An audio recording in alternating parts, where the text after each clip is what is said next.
Hey guys, welcome to Smart Studies. आज हम पढ़ने वाले हैं क्लास 11 फिजिक्स का एक इम्पोर्टेंट चैप्टर जिसका नाम है motion in a straight line. ठीक है, तो चलिए फिर स्टार्ट करते हैं बिना किसी देरी के। Hello, good morning, good afternoon, good evening to everyone.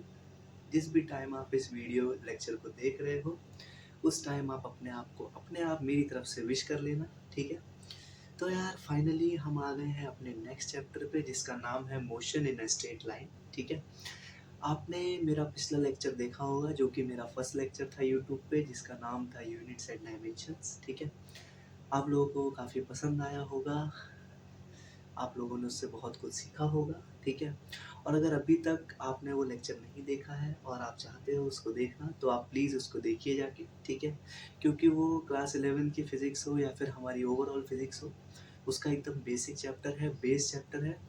उसको आप पढ़ लीजिए, और अगर नहीं भी पढ़े हो तो भी कोई दिक्कत नहीं है, आपको इस चैप्टर में कोई भी प्रॉब्लम नहीं होने वाली है। ठीक है, तो यार हम फाइनली स्टार्ट करते हैं अपना नेक्स्ट चैप्टर क्लास 11 फिजिक्स का, जो कि हमारा सेकंड चैप्टर होता है जिसका नाम है motion in a straight line. ठीक है, इस चैप्टर को पढ़ने के लिए मैं आपसे इतना ही कहूँगा कि आपको कुछ भी नहीं आना चाहिए। ठीक है, कुछ भी नहीं, मतलब जितना मैं पढ़ाऊँगा उतना सफिशिएंट है, उतना काफ़ी है। अगर आप इतना अपने एग्ज़ाम के एक दिन पहले भी पढ़ के चले जाओगे ना तो भी आप अच्छे मार्क्स स्कोर कर लोगे, इस बात की गारंटी मेरी है। एटलीस्ट आपकी थ्योरी पूरी तरह से कवर्ड होगी, आपको फॉर्मूले पूरी तरह से टिप्स पे होंगे, और कहीं ना कहीं बहुत सारी चीज़ें जो कि न्यूमेरिकल्स वगैरह सॉल्व करने में हमारे लिए आसान पड़ती हैं, वो सब चीज़ें भी आपको क्लियर होंगी। ठीक है, तो हम बिना किसी देरी के अपना ये चैप्टर स्टार्ट करते हैं जिसका नाम है motion in a straight line. ठीक है, तो बिना कोई टाइम वेस्ट किए फटाफट से स्टार्ट करते हैं। सबसे पहले हम बात करते हैं इस चैप्टर में लिस्ट ऑफ टॉपिक्स कौन कौन सी है। अब जिन लोगों ने मेरा पिछला लेक्चर देखा है उनको पता होगा कि मैंने पिछले लेक्चर में सब कुछ यही लिखा था, जिसके कारण थोड़ा सा लंबा लेक्चर चला गया था। तो इस लेक्चर में मैं ये कोशिश करूँगा कि जो जो चीज़ें मैं लिख के ला सकता हूँ पहले से आपको समझाने के लिए, वो चीज़ें मैं लिख के लाऊँगा, जिससे कि आपका जो कीमती टाइम है वो बचे। ठीक है, और मेरा भी। ठीक है, तो स्टार्ट करते हैं। सबसे पहले motion in a straight line का हम इंट्रोडक्शन समझेंगे, क्या होता है इसका मतलब हम इसका मीनिंग जानेंगे। फिर हम सीखेंगे डिस्टेंस क्या होता है, डिस्प्लेसमेंट क्या होता है, वेलोसिटी क्या होती है, स्पीड क्या होती है, एक्सेलरेशन क्या होती है, मतलब एकदम डिटेल में। ठीक है, अभी तक आपको हो सकता है इन दोनों के बीच में डाउट हो, इन दोनों के बीच में डाउट हो, इन दोनों के बीच में डाउट हो, बट इस वीडियो लेक्चर के बाद मैं गारंटी ले सकता हूँ कि आपके अंदर 1% भी डाउट नहीं बचेगा। ठीक है, 1% भी नहीं, सब कुछ क्लियर हो जाएगा। ठीक है, फिर हम सीखेंगे एवरेज एवरेज और इंस्टेंटेनियस वेलोसिटी, स्पीड और एक्सेलरेशन क्या होता है, मतलब एवरेज वेलोसिटी क्या होता है, एवरेज एवरेज स्पीड क्या होता है, एवरेज एक्सेलरेशन क्या होता है। ठीक है, इंस्टेंटेनियस वेलोसिटी क्या होता है, इंस्टेंटेनियस स्पीड क्या होता है, इंस्टेंटेनियस एक्सेलरेशन क्या होता है, सब कुछ हम एकदम डिटेल में सीखेंगे। ठीक है, उसके बाद हम कुछ फार्मूलोज पे भी चर्चा करेंगे। ठीक है, जो कि इक्वेशन ऑफ मोशन के 3 फार्मूलेज हैं, आपने क्लास 9 में पढ़े होंगे। ठीक है, उनके ऊपर भी डिस्कशन करेंगे, किसका क्या मतलब होता है, क्या होता है, सब कुछ। ठीक है, हम ग्राफ्स के बारे में भी सीखेंगे, हम फार्मूलेज वगैरह भी जानेंगे कैसे क्या होते हैं। ठीक है, और सब कुछ एकदम डिटेल में मतलब समझेंगे। ग्राफिकल नॉलेज भी मैं आपको एकदम डिटेल में दूंगा। ठीक है, जो कि आपने अभी तक कहीं से भी नहीं सीखा होगा। ठीक है, डिस्प्लेसमेंट का फॉर्मूला क्या होता है, कई कई बार डिस्प्लेसमेंट इन nth सेकंड का फॉर्मूला कई कई बार कॉम्पिटिटिव एग्जाम में डायरेक्टली आ जाता है, जेई मेंस में, नीट में। ठीक है, बोर्ड्स में भी। तो क्या फॉर्मूला रहता है, सब कुछ हम एकदम डिटेल में बात करेंगे आराम से। ठीक है, और उसके बाद अगर टाइम बच गया तो हम मोशन अंडर ग्रेविटी कर लेंगे। ठीक है, नहीं तो इसको मैं मोशन इन अ 2 डायमेंशन जो हमारा अगला चैप्टर होगा उसमें कवर करवा दूंगा। ठीक है, नहीं तो कोशिश करेंगे इसी में कवर हो जाए, क्योंकि मैं इस बार थोड़ा सा टाइम मैनेज करके चलने वाला हूँ, क्योंकि पिछली बार थोड़ा सा लंबा लेक्चर हो गया था। ठीक है, हालांकि उस लेक्चर में भी मतलब 1 घंटा तो यार आप दे ही सकते हो। ठीक है, मतलब 24 घंटे में से अगर आपने 1 घंटे में कोई चीज़ सीखी, कोई लेक्चर देखा, तो वो देखना आपका वर्थ इट रहेगा, उसमें कोई भी डाउट नहीं है। ठीक है, बस वही है कि यार मैंने ही बोला था कि थोड़ा छोटा लेक्चर रखेंगे, कंसाइज रखेंगे। ठीक है, तो मैं ही थोड़ा डीप चला गया था। कोशिश इसमें भी हमारी यही रहेगी कि कम से कम टाइम में कवर किया जाए। आप देखते हैं कितना टाइम लगता है। ठीक है, ज़्यादा लंबा तो मैं ये लेक्चर नहीं जाने दूंगा। अब हम चलिए फटाफट से स्टार्ट करते हैं हमारा चैप्टर जिसका नाम है motion in a straight line, फटाफट से। ठीक है, चलिए यार, तो फिर चैप्टर को हम करते हैं start motion in a straight line के इंट्रोडक्शन के साथ और इसका क्या मीनिंग होता है उसके साथ। ठीक है, तो यार देखो, सिंपल सी बात है, आपने क्लास 9th में, ठीक है, इतना तो पढ़ा ही होगा कि हमारे पास टोटल कितनी एक्सेस होती हैं। हमारे पास 3 एक्सेस होती हैं। एक होती है एक्स एक्सिस, ठीक है, एक होती है वाई एक्सिस, ठीक है, और एक होती है जेड एक्सिस। थोड़ी देर के लिए मैं ऐसा मान लेता हूँ कि जो हमारा, ठीक है, जेड एक्सिस है वो थोड़ी देर के लिए मान लेते नहीं है, ठीक है, क्योंकि कुछ लोगों को नहीं पता रहता है, बट तब भी हम बोल सकते हैं कि हाँ ठीक है, आपने एक्स और वाई एक्सिस के बारे में पढ़ा होगा, ठीक है। जेड एक्सिस एक और होती है, मतलब ऐसे ध्यान रखिए कि अगर इधर की तरफ एक्स एक्सिस है, ठीक है, इधर की तरफ एक्स एक्सिस है, तो ऊपर की तरफ नहीं, आगे की तरफ होगी वाई एक्सिस, ठीक है, और ऊपर की तरफ होगी जेड एक्सिस, ठीक है। मतलब अगर इधर की तरफ हमारी एक्स एक्सिस है, ठीक है, आगे की तरफ हमारी वाई एक्सिस है, तो ऊपर की तरफ क्या होगी, हमारी जेड एक्सिस होगी, ठीक है, इस तरीके से। तो motion in a straight line में हम बस इतना पढ़ते हैं कि मेरे पास मान लो कोई पार्टिकल है छोटा सा, ठीक है, यहाँ पर मान लो कोई पार्टिकल है, कोई कार है, ठीक है, या कोई कुछ भी है, ठीक है। तो मान लो जो हमारा पार्टिकल है वो सिर्फ एक्स में चला जा रहा है, एक्स में चला जा रहा है, ठीक है। तो इसी को हम बोलते हैं motion in a straight line, मतलब पार्टिकल स्ट्रेट लाइन में चलते जा रहा है, चलते जा रहा है, चलते जा रहा है, चलते जा रहा है, ठीक है। पार्टिकल वाई में नहीं चल रहा है, पार्टिकल जेड में नहीं चल रहा है, पार्टिकल सिर्फ और सिर्फ एक्स एक्सिस की तरफ चला जा रहा है, चला जा रहा है, भागा जा रहा है, भागा जा रहा है। मतलब जैसे कि मान लो ये कार है, ठीक है, अभी समझाता हूँ, देखो कुछ कुछ तो समझ में आया होगा। मोशन इन स्ट्रेट लाइन का मतलब क्या है कि स्ट्रेट लाइन में मोशन करना, ठीक है। अगर कोई पार्टिकल सिर्फ एक ही एक्सिस को पकड़ के चलता रहेगा, चाहे वो एक्स एक्सिस हो, चाहे वो वाई एक्सिस हो, चाहे वो जेड एक्सिस हो, तो उसी मोशन को हम लोग बोलते हैं मोशन इन स्ट्रेट लाइन। मतलब पार्टिकल अपनी एक्सिस को चेंज नहीं कर रहा है, ठीक है। अगर वो एक्स में चल रहा है तो वो एक्स में ही चलता जा रहा है, अगर वो वाई में चल रहा है तो वो वाई में ही चलता जा रहा है, अगर वो जेड में चल रहा है तो वो जेड में ही चलता जा रहा है, ठीक है। जैसे एग्जाम्पल देखो, मान लीजिए ये मेरी एक्स एक्सिस है, ठीक है, और मान लो थोड़ी देर के लिए ये, अरे यार ये टेढ़ी हो गई, ये मेरी एक्स एक्सिस है, और थोड़ी देर के लिए मान लो ये मेरी वाई एक्सिस है, ठीक है। मेरे पास ये पार्टिकल है, ठीक है, ये है, यहाँ पर ये क्या है, ओरिजिन है, ठीक है, ओरिजिन। और मान लो जेड एक्सिस को छोड़ देते हैं, ये एक्स एक्सिस है, ये वाई एक्सिस है, ठीक है, यहाँ पर एक पार्टिकल रखा हुआ है ओरिजिन पर, ठीक है। अब मोशन इन स्ट्रेट लाइन का पता है क्या मतलब होता है, जो पार्टिकल है वो सिर्फ एक्स में चलता रहे, एक्स में, इस तरीके से एक्स में, मतलब पार्टिकल बस ऐसे ही चले, ठीक है, ऐसे ही चले। और दूसरा ऑप्शन क्या है कि पार्टिकल ऐसे चले, ठीक है। मतलब या तो पार्टिकल एक्स में चलता रहे, या तो पार्टिकल वाई में चलता रहे, और अगर जेड एक्सिस की बात हो तो पार्टिकल जेड में चलता रहे, ठीक है। इसी को हम लोग बोलते हैं मोशन इन स्ट्रेट लाइन, मतलब एक ही एक्सिस में, एक ही लाइन में मोशन करना, एकदम स्ट्रेट लाइन मोशन करना, ठीक है।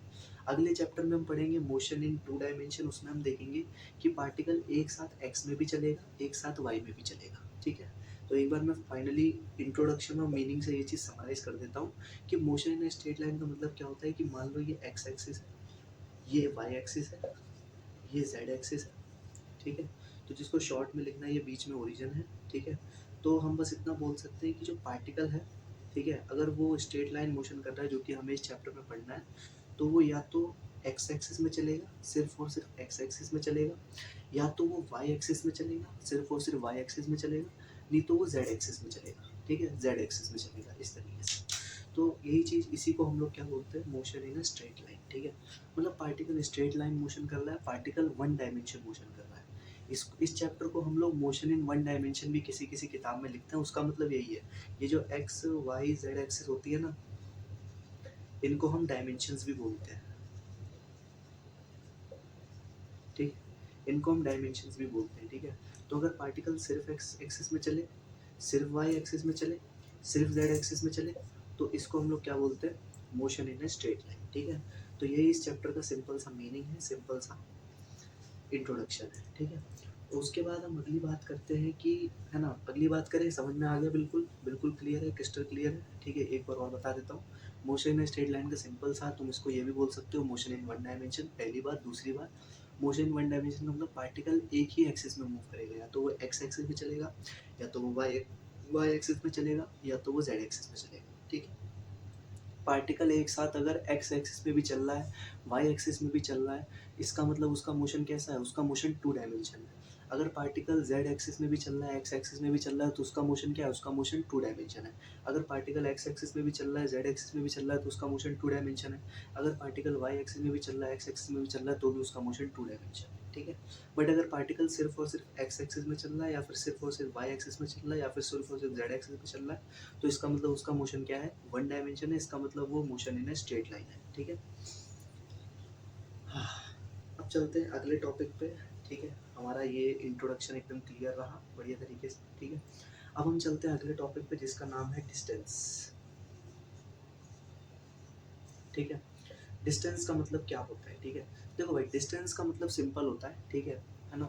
कई कई लोग कंफ्यूज रहते हैं कि डिस्टेंस और डिस्प्लेसमेंट में क्या फ़र्क है क्या नहीं है, अभी बताता हूँ। ठीक है, डिस्टेंस का मतलब सिंपल होता है कि हम सचमुच में कितना चले। ठीक है, मतलब हम सच्ची मुच्ची में कितना चले। सच्ची मुच्ची मतलब जैसे कि मान लो, है ना, आप हो ये, ठीक है, ये आप हो, ये सड़क है। ठीक है, ये सड़क है।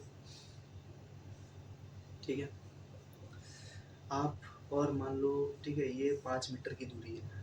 ठीक है, ये क्या है, 5 मीटर की दूरी है। ठीक है, आप जो है वो यहाँ से उठे। ठीक है, और यहाँ से जाते गए जाते गए जाते गए और फाइनली यहाँ पे आ गए।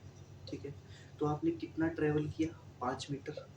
ठीक है, उसके बाद क्या किया, आपका मन नहीं लगा। ठीक है, ठीक है, उसके बाद आपका मन नहीं लगा, आप वापस से उठे और वापस से वापस आ गए, वापस आ गए, वापस आ गए, यहाँ पे खड़े हो गए। ठीक है, तो आपने कितना चला, 5 मीटर चला। ठीक है, तो डिस्टेंस का मतलब क्या होता है, डिस्टेंस आपने कितना कवर किया, 5 मीटर जाना और 5 मीटर आना। आपने टोटल यहाँ पे जो डिस्टेंस ट्रेवल किया है ना, वो पता है कितना किया है, 10 मीटर किया है। ठीक है, तो आपका टोटल यहाँ पे डिस्टेंस कितना हो गया, 10 मीटर हो गया। मतलब पार्टिकल एक्चुअल में, जो बॉडी है वो एक्चुअल में कितना चल रही है। ठीक है, तो इसलिए हम यहाँ पर बोलते हैं कि जो डिस्टेंस होता है उसका मतलब क्या होता है, डिस्टेंस का मतलब सिंपल होता है, it is defined as the actual path length covered by the body. ठीक है, मैं लिख देता हूँ, जिसको लिखना हो वो लिख सकता है। It is defined as, it is defined as actual path covered by the body. ठीक है, तो डिस्टेंस का मतलब क्या होता है कि बॉडी ने एक्चुअल में कितना पाथ लेंथ ट्रेवल किया, कितना पाथ कवर्ड किया है। ठीक है, दूसरी चीज, अभी मैंने आपको एग्जांपल दिया, यहाँ पे कोने में लिख ही देता हूँ। ठीक है, कि ये थी एक बॉडी, ये टोटल लेंथ है 5 मीटर। ठीक है, ये आप यहाँ से यहाँ आ गए, यहाँ से वापस आ गए, तो आपने टोटल डिस्टेंस कितना ट्रेवल किया, 10 मीटर ट्रेवल कर लिया। 5 मीटर जाना, 5 मीटर आना। ठीक है, तो ये 10 मीटर क्या है, डिस्टेंस है। ये आपका एग्जाम्पल हो गया। ठीक है, ठीक है, बाकी अगली चीज़ क्या है। ठीक है, अगली चीज़ क्या है, अब देखो, आपने कभी ऐसा सुना है, आपने, चलो ये तो सुना ही होगा, आप जैसे कहीं जाते हो। ठीक है, जैसे यहाँ पर अभी मैं इस समय आगरा में हूँ। ठीक है, तो आगरा और यहाँ पर कहीं पे महाराष्ट्र है। ठीक है, यहाँ पे कहीं पे महाराष्ट्र है। ठीक है, तो आपने ये चीज़ सुनी होगी ना कि आगरा और महाराष्ट्र के बीच में, है ना, बहुत फ़र्क है, मतलब मीलों का फासला है। ठीक है, मीलों की दूरी है। ठीक है, इसी दूरी को हम लोग डिस्टेंस बोलते हैं, सिंपल। ठीक है, तो आपने कभी ये सुना है, अब जैसे मान लो, थोड़ी देर के लिए मैं मान लेता हूँ कि आगरा और महाराष्ट्र के बीच में, मतलब ऐसे ही मैं बोल रहा हूँ रैंडम। ठीक है, 1243 किलोमीटर की डिस्टेंस है। इसका मतलब क्या है, आगरा से महाराष्ट्र जाने में हमें कितना डिस्टेंस चलना पड़ेगा, 1234। इसका मतलब क्या है कि डिस्टेंस क्या कभी नेगेटिव हो सकती है, दिख रहा है आपको यहाँ पे, कभी, मतलब कभी कोई चलता है 5 मीटर, तो कभी कोई ऐसा बोलता है कि मैंने आज -5 मीटर चला, मैंने आज -2 मीटर चला, नहीं।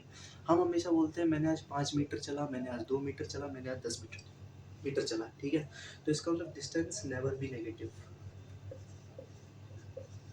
ये कभी भी नेगेटिव नहीं हो सकती है। ठीक है, उसके बाद तीसरे नंबर पे, डिस्टेंस कैसी क्वांटिटी है, डिस्टेंस एक स्केलर क्वांटिटी है। स्केलर क्वांटिटी का मतलब क्या होता है भैया, देखो, दो तरह की क्वांटिटी होती है। ठीक है, एक होती है स्केलर, एक होती है वेक्टर। स्केलर क्वांटिटी वो होती है जिसके पास सिर्फ मैग्नीट्यूड होता है, और वेक्टर क्वांटिटी वो होती है जिसके पास मैग्नीट्यूड और डायरेक्शन दोनों होते हैं। ठीक है, तो ये जो डिस्टेंस होती है, ये एक स्केलर क्वांटिटी होती है, इस बात का हमें ध्यान रखना है। ठीक है, क्योंकि इसमें हम डायरेक्शन नहीं देखते, इसके पास सिर्फ मैग्नीट्यूड होता है, डायरेक्शन नहीं होता है। ठीक है, तो ये था हमारा ओवरऑल डिस्टेंस। ठीक है, तो आई थिंक मेरे ख्याल से आपको डिस्टेंस एकदम क्लियर हो गया। मैं फिर से बता देता हूँ कि डिस्टेंस का मतलब क्या होता है, एक्चुअल पाथ लेंथ कितना चला है बॉडी ने एक्चुअल पाथ कितना ट्रेवल किया है। ठीक है, उसे हम बोलते हैं डिस्टेंस। ठीक है, बाकी डिस्टेंस कभी भी नेगेटिव नहीं हो सकता। कभी आपने ऐसा नहीं सुना होगा कि आगरा और महाराष्ट्र के बीच में -1243 किलोमीटर की डिस्टेंस है, नहीं। आगरा और महाराष्ट्र के बीच में 1234 किलोमीटर की डिस्टेंस है, ऐसा कुछ। ठीक है, तो हमेशा पॉजिटिव होती है ना। और स्केलर क्वांटिटी, ये एक स्केलर क्वांटिटी होती है, मतलब इसका डायरेक्शन डिफाइन नहीं होता है, इसके पास सिर्फ मैग्नीट्यूड होता है, ठीक है। तो आई थिंक मेरे ख्याल से आपका डिस्टेंस एकदम क्लियर होगा, बढ़िया तरीके से, एकदम एकदम आसान तरीके से आपको डिस्टेंस समझ में आ गया होगा, ठीक है। अब हम फटाफट से बात करते हैं किसकी, डिस्प्लेसमेंट की। डिस्प्लेसमेंट भी इसी के जैसा होता है, बट बहुत लोगों को इन दोनों के बीच का फ़र्क नहीं पता है, ठीक है, कि डिस्टेंस और डिस्प्लेसमेंट के बीच में क्या फ़र्क होता है, ठीक है। डिस्प्लेसमेंट का मतलब सिंपल होता है यार, ठीक है, कि जैसे मान लो मैं आपको सिंपल एग्जांपल देता हूँ, ठीक है, वही वाला एग्जांपल लेते हैं, ठीक है। बॉडी यहाँ पे है, ठीक है, इन दोनों के बीच में ये कोई पॉइंट है, ठीक है, इन दोनों के बीच में 5 मीटर का डिस्टेंस है, ठीक है। बॉडी यहाँ से चली, ठीक है, बॉडी यहाँ से चली, चली चली चली चली चली चली यहाँ पे जाके रुक गई, ठीक है। तो अगर कोई मेरे से पूछे डिस्टेंस कितना होगा, ठीक है, और एक और केस ले लेते हैं, ठीक है, सेम टू सेम ऐसा ही, आपको मैं एग्जांपल से समझा रहा हूँ, आपको जल्दी समझ में आएगा। बॉडी यहाँ से चली चली चली चली चली यहाँ पे जाके रुक गई, ठीक है, 5 मीटर का डिस्टेंस है, लेकिन उसको यहाँ पे अच्छा नहीं लग रहा था, उसको यहाँ पे मज़ा नहीं आया, तो वो वापस आ गई, उसको यहाँ पे धूप लग रही थी, ठीक है, तो वो वापस आ गई, वापस आ गई, वापस आ गई, वापस आ गई, और वो फाइनली यहीं पे आ गई, ठीक है। फाइनली वो यहीं पे आ गई, मतलब दोनों केसेस में फ़र्क है। अगर ये पॉइंट ए है, ये पॉइंट बी है, ये पॉइंट ए है, ये पॉइंट बी है, तो बॉडी यहाँ पे ए से बी पे जाके रुक गई, ठीक है। बट यहाँ पे बॉडी ए से बी पे गई और फिर वापस बी से ए पे आ गई यहाँ पर, ठीक है।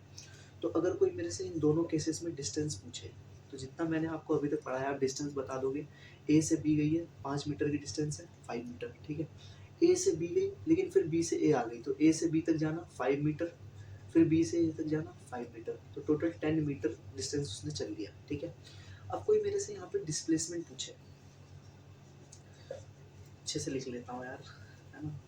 अब कोई मेरे से यहाँ पर पूछे कि डिस्प्लेसमेंट बता दो, तो डिस्प्लेसमेंट यहाँ पर सिंपल होगा, देखो बॉडी ए से बी गई है, ठीक है, तो 5 मीटर जाके रुक गई है, ए से बी गई है, 5 मीटर यहाँ पर रुक गई, मतलब यहाँ से यहाँ गई है, तो इसका डिस्प्लेसमेंट भी 5 मीटर ही होगा, ठीक है। बट अगर यहाँ पे कोई डिस्प्लेसमेंट पूछे तो कितना होगा, तो यार बस हमेशा ध्यान रखना कि बॉडी ए से बी गई और फिर वापस अगर उसी जगह पे आ गई, तो इसका डिस्प्लेसमेंट 0 मीटर हो जाएगा, समझे। मतलब इस वाले केस में बॉडी का डिस्प्लेसमेंट 0 हो गया, मतलब अगर बॉडी जहाँ से चली वहीं पे आ गई, तो उसका डिस्टेंस तो हमें simple actual path length cover करनी है, 10 मीटर हो गया, बट उसका जो बेसिकली डिस्प्लेसमेंट है वो 0 हो गया, क्योंकि बॉडी जहाँ से चली वहीं पे आ गई, तो उसका डिस्प्लेसमेंट, उसका जो मतलब डिफरेंस था इनिशियल और फाइनल पोजीशन में, वो 0 हो गया, ठीक है। उसी कारण उसका डिस्प्लेसमेंट जो है वो 0 हो गया, ठीक है। तो इस केस को आप, इस एग्जाम्पल को ध्यान में रखना, बहुत इंपॉर्टेंट है, ठीक है। एट द एंड मैं बस इतना ही बोलूँगा कि आपको एकदम समझ में आ गया होगा कि डिस्प्लेसमेंट का क्या मतलब होता है। डिस्प्लेसमेंट का मतलब सिंपल होता है, it is defined as the difference between the final position and initial position. मतलब ये क्या होता है, डिफरेंस बिटवीन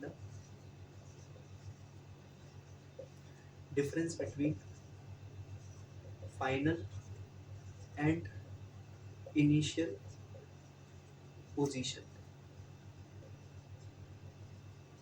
ठीक है।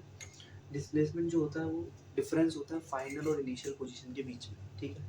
बाकी डिस्प्लेसमेंट क्या होती है, एक वेक्टर क्वांटिटी होती है, क्योंकि अभी आपने देखा वो डायरेक्शन पे डिपेंड कर रही है, ठीक है। मतलब जैसे कि बॉडी जो है, एक बार और एग्जांपल ले लेता हूँ मैं और अच्छे से, ठीक है। ये वेक्टर क्वांटिटी क्यों होती है एक बार और बता देता हूँ। पहली बात तो ये वेक्टर क्वांटिटी होती है, ठीक है, इसका मतलब इसके पास मैग्नीट्यूड भी होता है, इसके पास डायरेक्शन भी होती है, ठीक है। बाकी एक बार और एग्जांपल ले लेता हूँ, जैसे कि ये बॉडी थी, ठीक है। अब मैं सिर्फ डिस्प्लेसमेंट बताऊंगा क्योंकि डिस्टेंस आपको क्लियर है, ठीक है। डिस्टेंस मैं ओरली बता दूंगा। मान लो ये दूरी है 5 मीटर की, ठीक है। बॉडी यहाँ से चली चली चली चली और फाइनली यहाँ पर आ गई, ठीक है। तो इसका डिस्प्लेसमेंट कितना हुआ, ये इसकी इनिशियल पोजीशन थी, ये इसकी फाइनल पोजीशन थी, ठीक है। तो इसका डिस्प्लेसमेंट कितना हो गया, यहाँ से यहाँ तक 5 मीटर, ठीक है, ठीक है। ये हो गया इसका डिस्प्लेसमेंट, कितना हो गया, 5 मीटर, ठीक है। अब अगर यहीं पे मैं बोलूँ, ठीक है, इस एग्जांपल को समझना, अगर मैं यहीं पे बोलूँ कि बॉडी को यहाँ पे अच्छा नहीं लगा, बॉडी वापस आ गई, तो बॉडी की फाइनल पोजीशन भी यही हो गई, मतलब इनिशियल पोजीशन और फाइनल पोजीशन के बीच का डिफरेंस 0 हो गया, वो दोनों सेम हो गई, तो इसका मतलब डिस्प्लेसमेंट विल बी 0 मीटर दूसरे वाले केस में, ठीक है।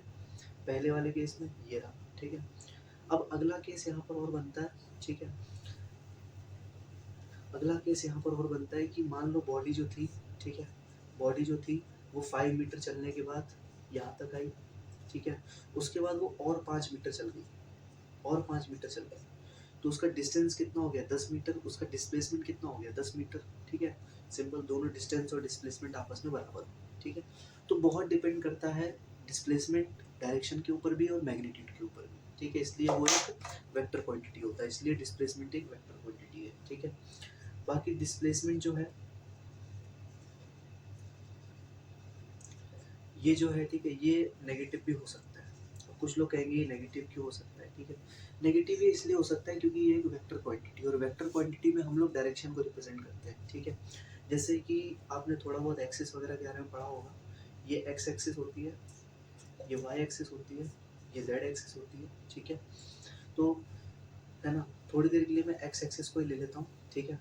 इधर की तरफ हो गई पॉजिटिव एक्स एक्सिस, ये हो गया ओरिजिन, और ये हो गई नेगेटिव एक्स एक्सिस, ठीक है। तो मान लो बॉडी जो है, ठीक है, अब मैं ये एक आखिरी एग्जांपल ले रहा हूँ, उसके बाद इस टॉपिक को रैप अप कर दूंगा, ठीक है। कोई एक बॉडी है, वो यहाँ से चली, यहाँ तक आ गई, यहाँ तक आ गई, और यहाँ पे आके रुक गई, ठीक है। और मान लो इन दोनों के पॉइंट, इन दोनों के बीच का डिस्टेंस 2 मीटर है, ठीक है। तो कोई मेरे से यहाँ पर डिस्टेंस पूछे तो मैं क्या बोलूँगा 2 मीटर, ठीक है। लेकिन कोई मेरे से यहाँ पे डिस्प्लेसमेंट पूछे तो मैं क्या बताऊंगा, मेरे को अब यहाँ पे डायरेक्शन लेना पड़ेगा, क्योंकि बॉडी जो है वो माइनस एक्स एक्सिस में जा रही है, तो इसका डिस्प्लेसमेंट क्या हो जाएगा -2 आई कैप। आई कैप होता है एक हमारा एक्स एक्सिस की तरफ यूनिट वेक्टर, और माइनस मैंने इसलिए लगाया क्योंकि ये नेगेटिव एक्स में जा रही है, और डिस्प्लेसमेंट एक वेक्टर क्वांटिटी है, इसलिए हमें इसको इसके साथ रिप्रेजेंट करना पड़ता है, ठीक है। तो इसलिए हम डिस्प्लेसमेंट को वेक्टर क्वांटिटी बोलते हैं, और डिस्प्लेसमेंट जो है वो नेगेटिव हो सकता है, ठीक है। दैट्स द फंडा, that's the meaning of displacement, ठीक है। अब मैं एक बार और छोटा सा मतलब एग्जांपल लेके बता देता हूँ आपको, ठीक है। जैसा अभी लिया था, कुछ लोगों को हो सकता है ना समझ में आया हो, ठीक है। मान लो इधर, ठीक है। अब थोड़ा यहाँ पे समझना, मैं आखिरी एग्जांपल ले रहा हूँ, फिर मैं जाऊँगा स्पीड और वेलोसिटी के ऊपर, ठीक है।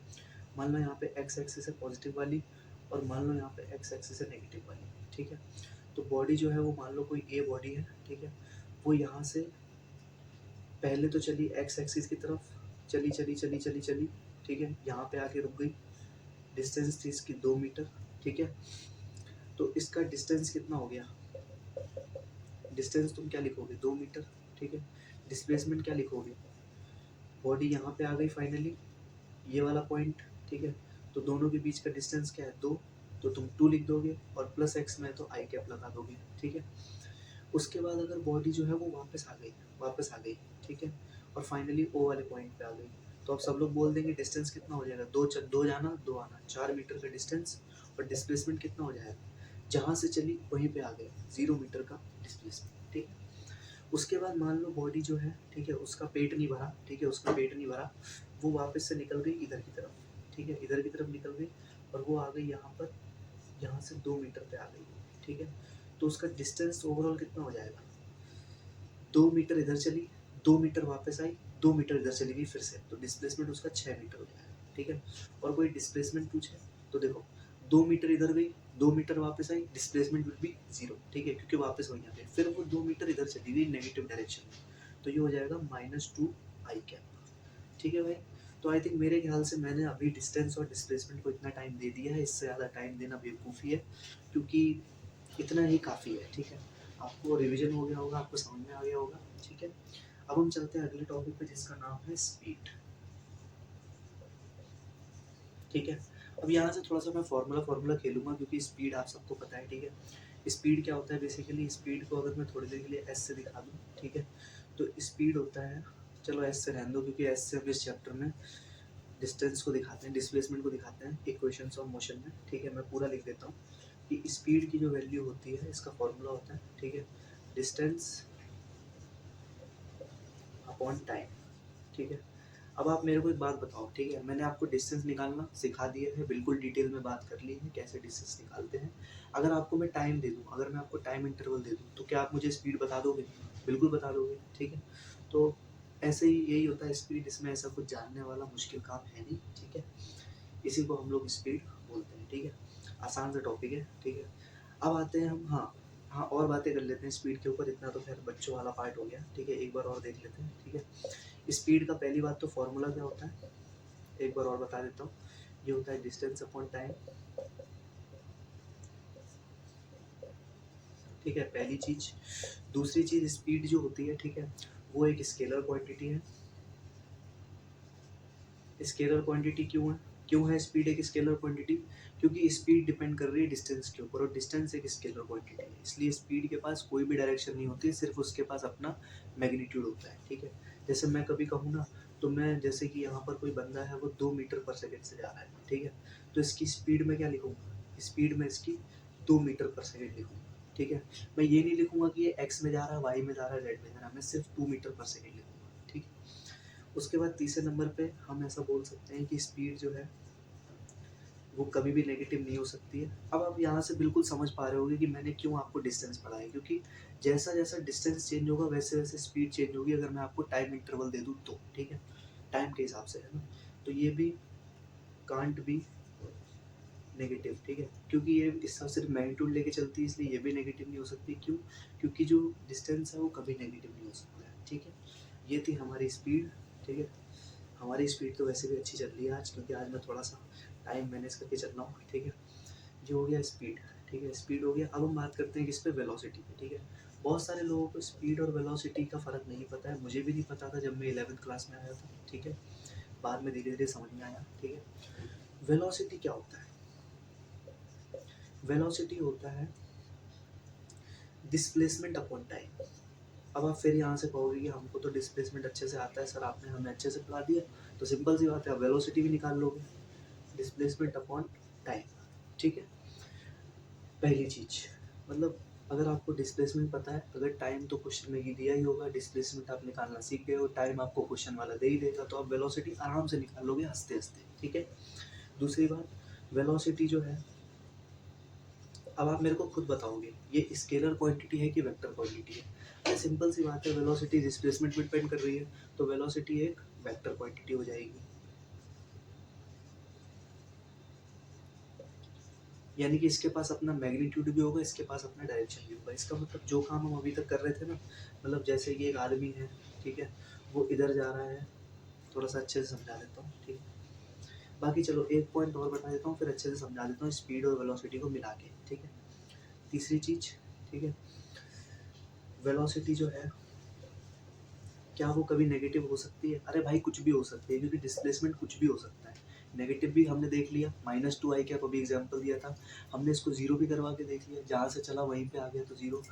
और बाकी डिस्प्लेसमेंट जो है, ठीक है, उसको हमने पॉजिटिव तो हमेशा देख ही लेते हैं। ठीक है, तो वेलोसिटी जो है वो कैन बी नेगेटिव।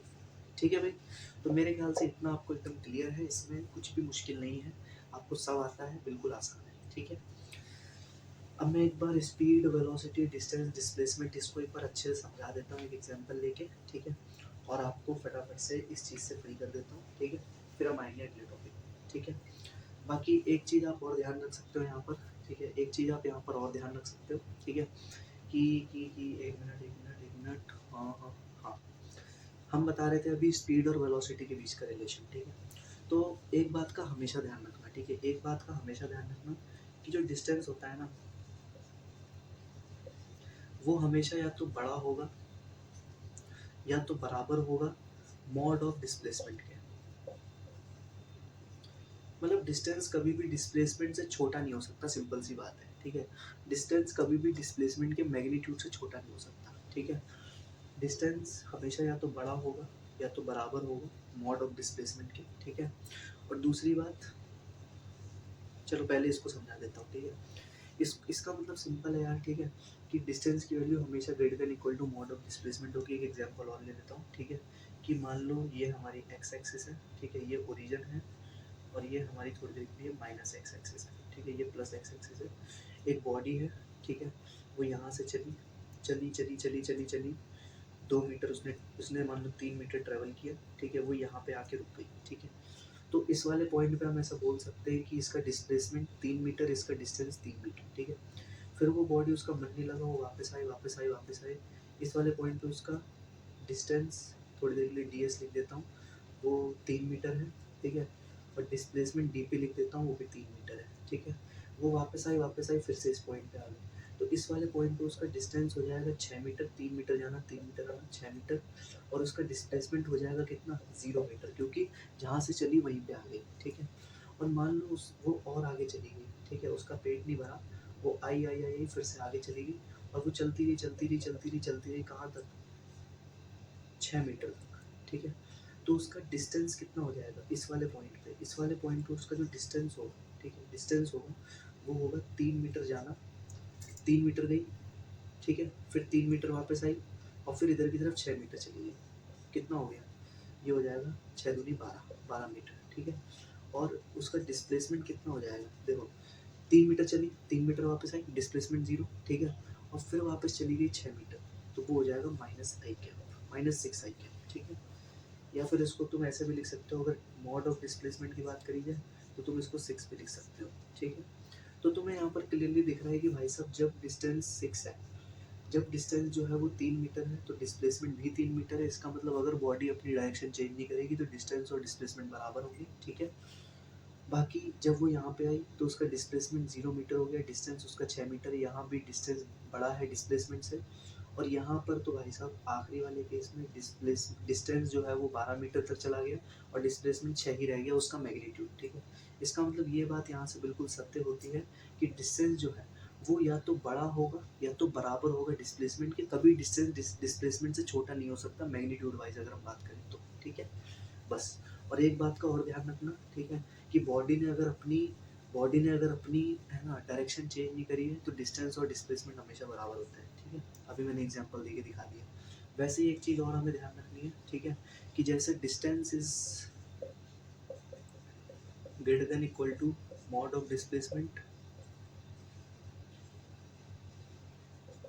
वैसे ही हमें ये चीज़ ध्यान रखनी है, ठीक है, कि जो हमारा जैसे डिस्टेंस है वैसे ही क्या स्पीड, स्पीड हमेशा greater than equal to mod of velocity होता है, ठीक है।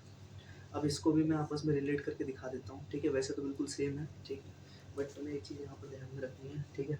और वही चीज़ यहाँ पे भी आ जाएगी कि अगर बॉडी ने अपनी डायरेक्शन चेंज नहीं करी है, चलती रही चलती रही चलती रही चलती रही चलती रही, देखो जैसे बॉडी यहाँ से चली, ठीक है, बॉडी यहाँ से चली और 2 मीटर तक चलती रही चलती रही चलती रही चलती रही और यहाँ जाके रुक गई, तो डिस्टेंस और डिस्प्लेसमेंट बराबर होंगे इसके, 2-2 मीटर दोनों होंगे। इसका मतलब अगर बॉडी अपनी डायरेक्शन चेंज नहीं करेगी तो उसका डिस्टेंस और डिस्प्लेसमेंट हमेशा बराबर होगा, ठीक है। वैसे ही अगर बॉडी ने अपनी डायरेक्शन चेंज नहीं करी तो उसकी स्पीड और उसकी वेलोसिटी भी बराबर हो जाएगी, ठीक है, मैग्नीट्यूड वाइज।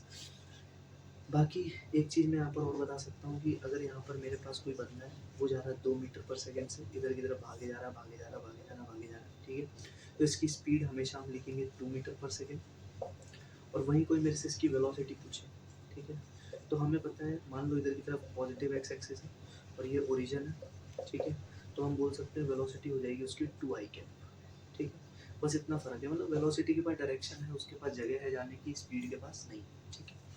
अब हम चलते हैं आगे अगले टॉपिक पे, क्योंकि टाइम आगे चलता जा रहा है चलता जा रहा है, 1 मिनट है नहीं हमारे पास, ठीक है। अब हम चलते हैं एक्सेलरेशन पे। एक्सेलरेशन क्या होता है, एक्सेलरेशन कुछ नहीं है, बहुत आसान है, ठीक है। एक्सेलरेशन होता है, ठीक है, एक्सेलरेशन होता है change in velocity upon time,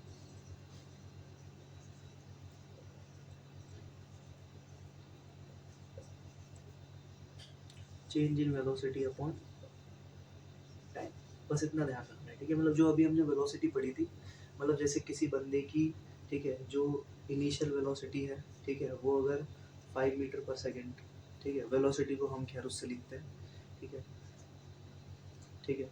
मान लो किसी बंदे की इनिशियल वेलोसिटी 5 i कैप है, ठीक है, और उसकी फाइनल वेलोसिटी, ठीक है, फाइनल वेलोसिटी जो है वो 10 i कैप है, और उसको जो टाइम लगा है बीच में वो 5 सेकेंड्स का लगा है, ठीक। तो हम ऐसा बोल सकते हैं कि जो उसका एक्सलेशन होगा वो क्या हो जाएगा, V final minus V initial upon time, इसका मतलब 10 i cap minus 5 i cap upon 5, तो ये हो जाएगा i कैप, ठीक है, यानी कि उसका जो एक्सलेशन होगा वो i कैप मीटर पर सेकेंड स्क्वायर हो जाएगा, ठीक है। बाकी यार ये सब तो मुझे बताने की ज़रूरत है नहीं कि किसकी क्या यूनिट है, ठीक है। स्पीड की यूनिट मीटर पर सेकेंड होती है, वेलोसिटी की मीटर पर सेकेंड होती है, डिस्टेंस डिस्प्लेसमेंट की मीटर मीटर होती है, ठीक है, एसआई यूनिट, और एक्सलेशन की मीटर पर सेकेंड स्क्वायर होती है, ठीक है। ये बताने की तो मुझे ज़रूरत है नहीं अब, ठीक है। और बाकी एक्सेलेरेशन भी एक वेक्टर क्वांटिटी क्योंकि वेलोसिटी पे डिपेंड कर रहा है। एक्सेलेरेशन भी नेगेटिव पॉजिटिव जीरो कुछ भी हो सकता है क्योंकि वेलोसिटी पे डिपेंड कर रहा है, ठीक है। मतलब ये वेक्टर क्वांटिटी है, लिख ही देता हूँ, ठीक है। ये भी can be zero negative positive कुछ भी हो सकता है, मतलब जैसे डिस्टेंस, जैसे डिस्प्लेसमेंट और वेलोसिटी पे, ठीक है। क्योंकि आफ्टर ऑल वेलोसिटी पे डिपेंड कर रहा है, वेलोसिटी डिस्प्लेसमेंट पे डिपेंड करती है, ठीक है। बाकी बाकी बाकी है ना, इतना ही है, ठीक है। यही था हमारा एक्सेलेरेशन। और यहाँ से हमने इस चैप्टर का एक बहुत ही मेजर और बहुत ही इंपॉर्टेंट पार्ट कवर कर लिया है, ठीक है। अब हम चलते हैं अगले टॉपिक पे। Now we are moving to next part, ठीक है। अब हम सीखते हैं कि एवरेज और इंस्टेंटेनियस का क्या मतलब होता है, ठीक है। सबसे पहले कभी भी तुमसे किसी चीज़ का एवरेज पूछे, ठीक है, तो इसका मतलब होता है फाइनल माइनस इनिशियल अपॉन, ठीक है। कभी तुमसे मान लो उसने एवरेज स्पीड पूछी, ठीक है, तो final minus initial upon time, मतलब नीचे टाइम ही आना, ठीक है। वो डिपेंड करता है हम किसके रिस्पेक्ट में एवरेज निकाल लें, ठीक है। अगर हम टाइम के रिस्पेक्ट में एवरेज बात करें तो final minus initial upon time, ठीक है, इस तरीके से। तो अब हम फटाफट से बात करते हैं कि क्या मतलब होता है। सबसे पहले अगर मैं बात करूँ, अब यहाँ पे थोड़े फॉर्मूले आएंगे, ठीक है, तो देख लेते हैं। सबसे पहला फॉर्मूला आता है एवरेज स्पीड का, ठीक है। एवरेज स्पीड का जो फॉर्मूला होता है वो होता है total distance upon total time. ये सब फॉर्मूले आप अपने दिमाग में बसा लीजिए, ठीक है, कि एवरेज स्पीड का फॉर्मूला क्या होता है, total distance upon total time, ठीक है। Total distance upon total time, this is the meaning of average speed, ठीक है। एवरेज की स्पेलिंग मेरे ख्याल से गलत है।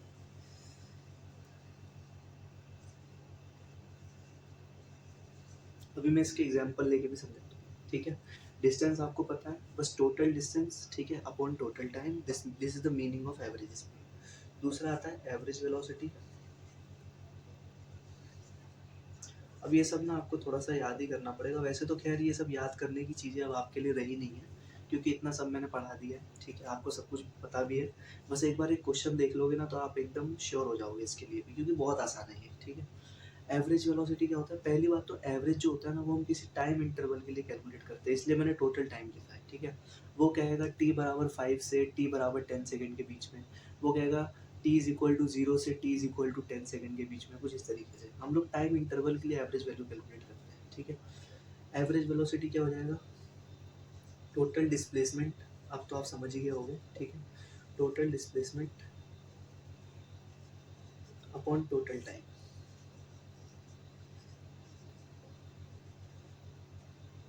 ठीक है। Total displacement upon total time is the meaning of average velocity. उसके बाद कभी कोई पूछे, ठीक है, चलो पहले यही चीज़ एक बार क्लियर करवा देता हूँ, ठीक है। जैसे एक एग्जांपल लेते हैं, आपको बिल्कुल समझ में आ जाएगा, ठीक है। इसको यहीं रखा रहने देते हैं, वही हमारा फेवरेट एग्जांपल, ठीक है। कि चलो एक वही वाला स्टार्टिंग जिससे करी थी वही ले लेते हैं, ठीक है। कि मान लो यहाँ पर एक्स एक्सिस है, ये प्लस एक्स एक्सिस, ये माइनस एक्स एक्सिस, बीच में ओरिजिन, ठीक है, ओरिजिन है, ठीक है। यहाँ से एक बॉडी जो है उसने स्टार्ट किया, ये मान लो कोई ए पॉइंट है, ये मान लो कोई बी पॉइंट है, ये मान लो कोई सी पॉइंट है, ये मान लो कोई डी पॉइंट है, ठीक है। बॉडी ने यहाँ से स्टार्ट किया, वो चली चली चली, और हाँ जी, ये है 2 मीटर दूरी पे, और ये भी है, ये है टोटल 4 मीटर की दूरी पे, ठीक है। ये है 2 मीटर की दूरी पे और ये है 4 मीटर की दूरी पे, ठीक है। पहले हम सीखते हैं एवरेज स्पीड का मतलब, ठीक है। बॉडी ने यहाँ से स्टार्ट किया, ठीक है, वो चली चली यहाँ तक पहुँची, ठीक है, यहाँ से स्टार्ट किया यहाँ तक पहुँची, फिर वो चली चली चली चली यहाँ तक पहुँची, ठीक है। फिर उसका मन नहीं लगा, मतलब बी वाले पॉइंट तक पहुँची, फिर उसका मन नहीं लगा, वो वापस आई वापस आई वापस आई वापस आई यहाँ तक पहुँची, ठीक है। फिर उसका मन नहीं लगा, वो वापस गई यहाँ तक पहुँची, फिर उसका मन नहीं लगा, वो वापस गई यहाँ तक पहुँची, ठीक है। यानी कि बॉडी ने ओ से स्टार्ट किया, ए तक गई, बी तक गई, फिर बी से ए पे आई, फिर ए से ओ पे आई, फिर वो सी पे गई, फिर वो डी पे गई, ठीक है, और फाइनली वो डी पे जाके रुक गई फाइनली। ये था इनिशियल, ठीक है। तो अब अगर तुमसे कोई पूछे, ठीक है, मैं थोड़ी देर के लिए दे दूं कि उसको जो टाइम लगा इतनी पूरी नौटंकी करने के बीच में, जो उसका टाइम लगा वो लगा उसको टी बराबर 10 सेकेंड, ठीक है, उसको टाइम लगा टी बराबर 10 सेकेंड मतलब 0 सेकेंड से 10 सेकेंड के बीच में वो ओ से ए पे आई, ए से बी पे गई, बी से ए पे आई, ए से ओ पे आई, फिर ओ से सी पे गई, फिर सी से डी पे आई। ठीक है, तो हमसे कोई पूछ ले कि बता दो एवरेज स्पीड कितनी होगी। ठीक है, तो मैंने अभी क्या फॉर्मूला बताया, कभी भी एवरेज स्पीड पूछे हमेशा फॉर्मूला ध्यान रखो, total distance upon total time. तो उसको टोटल टाइम कितना लगा, टोटल टाइम इंटरवल कितना है, 0 सेकेंड से 10 सेकेंड, ये आपको क्वेश्चन में गिवन होगा 10 सेकेंड। ठीक है, 10 लिख दिया नीचे। अब क्या करना है हमको, टोटल डिस्टेंस निकालना है। ठीक है, तो उसका डिस्टेंस कितना होगा, डिस्टेंस कितना होगा उसका। ठीक है, डिस्टेंस होगा ओ से ए पे आई 2 मीटर, फिर ए से बी पे गई, फिर से 2 मीटर, क्योंकि ये टोटल 4 है तो ये तो 2 हो गया ना। ठीक है, फिर बी से ए पे आई 2 मीटर, फिर ए से ओ पे गई 2 मीटर। ठीक है, समझ में आ रहा है बिल्कुल। फिर वो ओ से सी पे गई 2 मीटर, फिर वो सी से डी पे गई, तो ये डिस्टेंस कितनी थी 2 मीटर, तो ये फिर से 2 मीटर। तो ये हो जाएगी आपकी एवरेज स्पीड, मतलब 2 2 4 2 8 सॉरी 2 6 7 8 10 और 12, मतलब 12/10, 1.2 मीटर पर सेकेंड उसकी क्या हो गई, एवरेज स्पीड हो गई। ठीक है, अब कोई तुमसे पूछ ले एवरेज वेलोसिटी बता दो,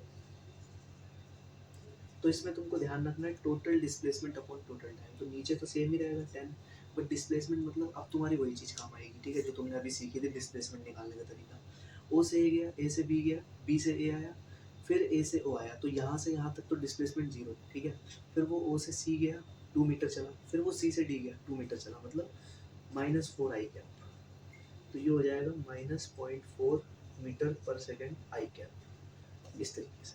ठीक है, तो ये चीज़ तुमको यहाँ पर ध्यान में रखनी है। एक बार और बता देता हूँ। ठीक है, total displacement upon total time करना था। ठीक है, ओ से बी गया, फिर बी से ओ आ गया, तो ये तो पूरा 0 हो गया। ओ से सी गया 2 मीटर, फिर सी से डी गया 2 मीटर, तो 4 मीटर चल गया, और फिर चला कहाँ पे, माइनस डायरेक्शन में, तो माइनस आई गया नीचे 10 सेकेंड, तो -0.4 मीटर पर सेकेंड उसकी एवरेज वेलोसिटी है। ठीक है, तो बस आप इस चीज़ को ध्यान रखना कि इस तरीके से हम लोग निकालते हैं। मतलब मैं तो आपको सिंपल एक ही बात कहूँगा कि अगर आपको डिस्टेंस डिस्प्लेसमेंट निकालना आ गया, जो कि हमने लेक्चर की स्टार्टिंग में सीखा था, तो आपको सब आ गया। ठीक है, अब हम बात करते हैं इंस्टेंटेनियस की। ठीक है, इंस्टेंटेनियस की बात कर लेते हैं।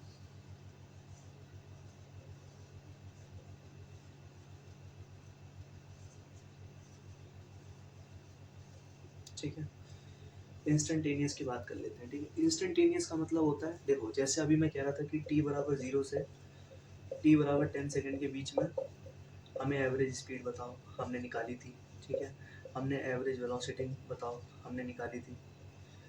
ठीक है, हमें एवरेज वेलोसिटी बताओ, एवरेज स्पीड बताओ, ये सब हम लोग निकाल के बैठे थे। ठीक है, ये सब हम लोग निकाल के बैठे थे। ठीक है, तो अब इंस्टेंटेनियस में क्या होगा, वो हमको कोई टाइम इंटरवल नहीं देगा, वो हमें एग्जैक्टली टाइम पे पूछेगा। ठीक है, मतलब वो हमसे ये कहेगा कि फाइंड स्पीड नहीं पूछेगा यहाँ पे तुमसे जनरली वेलोसिटी पूछेगा। स्पीड पूछता है बट वो बहुत ही हाई लेवल होता है, एडवांस लेवल का होता है, उस पर हम चर्चा नहीं करेंगे, इतना हमारे पास टाइम नहीं है। कभी अगर फ्यूचर में लगेगा तो मैं बता दूंगा। ठीक है, मेरे को पता है, उसके लिए हमें टर्निंग पॉइंट वगैरह निकालना पड़ता है, वो सब छोड़ते हैं। ठीक है, पहले हम जितना बता रहा हूँ उतने पर ध्यान देते हैं। ठीक है, हमसे क्योंकि इतना भी अगर आपको पता है तो आपका काम हो जाएगा। ठीक है, बोर्ड्स लेवल पे तो बिल्कुल हो जाएगा, और जेई मेंस लेवल पे भी, क्योंकि उस पर तो जेई मेंस पे भी सवाल नहीं आते। तो अगर हमसे कभी पूछा जाए कि इंस्टेंटेनियस बता दो, ठीक है, तो इंस्टेंटेनियस का मतलब कैसे पूछेगा वो, कि फाइंड वेलोसिटी एट टी बराबर 5 सेकेंड, ऐसे पूछेगा। वो पूछेगा फाइंड वेलोसिटी एट टी बराबर 1 सेकेंड, वो आपसे पूछेगा फाइंड वेलोसिटी एट टी बराबर 20 सेकेंड, वो आपसे पूछेगा फाइंड वेलोसिटी एट टी बराबर 2 सेकेंड। मतलब फ़र्क समझ में आया, वहाँ पे 0 से 10 के बीच में पूछ रहा है, यहाँ पर एग्जैक्टली टाइम पे पूछ रहा है, इसलिए हम इसको बोलते हैं इंस्टेंटेनियस। ठीक है, मतलब किसी इंस्टेंट पे पूछ रहा है। ठीक है, मतलब किसी इंस्टेंट पे पूछेगा। ठीक है, तो इसके लिए आपको हमेशा ध्यान रखना है, हमें एक चीज़ ध्यान रखनी होती है। ठीक है, कि जैसा अभी हमने देखा था ना कि वेलोसिटी बराबर था डिस्प्लेसमेंट अपॉन टाइम के। ठीक है, तो हम ऐसा बोल सकते हैं कि जो वेलोसिटी होता है, ठीक है, अगर हमें किसी स्पेशली टाइम पे पूछा जाए तो उसका फॉर्मूला हमें ध्यान रखना है, वो होता है dx/dt। ठीक है, वेलोसिटी का मतलब क्या होता है भैया, dx/dt, मतलब x क्या होता है डिस्प्लेसमेंट, और t क्या होता है टाइम। ठीक है। तो बस आपको इतना ध्यान रखना, अब इसकी ज़्यादा डिटेल में हम जाएंगे नहीं, ठीक है। इसका मतलब होता है differentiation of X with respect to time, ठीक है। मतलब यहाँ पर हमको क्या करना पड़ता है, डिफरेंशिएशन का यूज़ करना पड़ता है अगर हमें किसी इंस्टेंट पे वेलोसिटी जाननी है तो, ठीक है। इसका एक एग्जांपल लेते हैं, ठीक है। जैसे मान लो थोड़ी देर के लिए तुमको दे दिया एक्स बराबर टी स्क्वायर प्लस वन, ठीक है। और तुमसे पूछ लिया फाइंड वेलोसिटी एट टी बराबर 2 सेकेंड, ठीक है। तो तुम्हें ध्यान रखना है v बराबर D X by D T था, ठीक है। सॉल्यूशन क्या हो जाएगा, ये हो जाएगा, क्वेश्चन ये था, ठीक है। v बराबर D X by D T, ठीक है। तो d ऑफ x की जगह पुट करो टी स्क्वायर प्लस वन, और इसको डिफ्रेंशिएट कर दो विद रिस्पेक्ट टू टाइम, तो ये हो जाएगा 2t, ठीक है। और 2t यानी कि v as a function of time कितना आ गया, 2t आ गया। तो यहाँ पे फाइनली t की वैल्यू 2 सेकेंड पुट कर दो, तो v की वैल्यू आ जाएगी 4 मीटर पर सेकेंड। मतलब क्या है, मतलब ये है कि बॉडी, ठीक है, बॉडी जिसका x T square plus one से वेरी कर रहा है, उसकी वेलोसिटी t बराबर 2 सेकेंड पे 4 मीटर पर सेकेंड हो जाएगी, ठीक, इस तरीके से। तो ये इंस्टेंटेनियस वाले खेल में आपको थोड़ी बहुत मैथ्स आनी चाहिए, ठीक है। और जनरली मैं बस इतना बोलूँगा कि बोर्ड लेवल पे अगर पढ़ रहे हो ना, तो आपको थोड़ा बहुत डिफरेंशिएशन आना चाहिए, मतलब इतना ही आना चाहिए बस, ठीक है, कि है ना कैसे डिफरेंशिएशन वगैरह करते हैं। अगर आपको नीड होगी तो मैं बेसिक मैथ्स पे भी एक वीडियो बना दूंगा, जिसमें हम ये बताऊंगा कि डिफरेंशिएशन, इंटीग्रेशन, ये सब क्या होता है, वेक्टर वगैरह ये सब भी बता दूंगा, ठीक है। वैसे इतना ज़्यादा इंपॉर्टेंट नहीं है, क्योंकि आगे चल के आप क्लास 12 में तो सीख ही जाओगे, ठीक है। एक और एग्जांपल ले लेते हैं, ठीक है। कि मान लो आपके पास, ठीक है, जो एक्सेलरेशन, ठीक है, मान लो आपके पास जो एक्स है वो इस तरीके से दे दिया कि, है ना, इसको आप करके दिखाना, ठीक है। एक्स दे दिया आपको T square plus T cube, ठीक है। और आपसे पूछ लिया फाइंड वेलोसिटी एट टी बराबर 1 सेकेंड, ठीक है। तो आप यहाँ पर सॉल्यूशन बताना क्या आएगा इसका आंसर, ठीक है, ठीक है, इस तरीके से। तो इसी को हम बोलते हैं इंस्टेंटेनियस वेलोसिटी, ठीक है। v बराबर D X by D T, इसका मतलब क्या है, differentiation of x with respect to time, ठीक है। आगे चल के हम इसका ग्राफिकल मेथड भी समझेंगे। उसके बाद इंस्टेंटेनियस में हम बोल सकते हैं कि एक और टर्म आता है, ठीक है। जैसे हम वेलोसिटी लिए पढ़ते हैं ना कि velocity D X by D T होता है, ठीक है, वैसे ही हम लोग यहाँ पर एक्सेलरेशन के लिए भी पढ़ते हैं, वैसे ही हम लोग यहाँ पर एक्सेलरेशन के लिए भी पढ़ते हैं, ठीक है।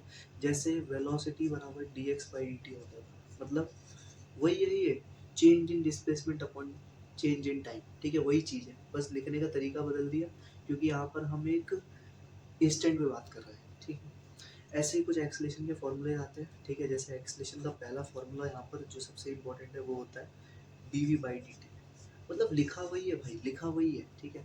बस यहाँ पर देखो, यहाँ पे वही लिखा है change in velocity upon change in time, but लिखने का अंदाज बदल दिया। और डी का मतलब होता है कोई छोटी सी वैल्यू, ठीक है, छोटे से टाइम के लिए छोटी सी बात हम कर रहे हैं, ठीक है।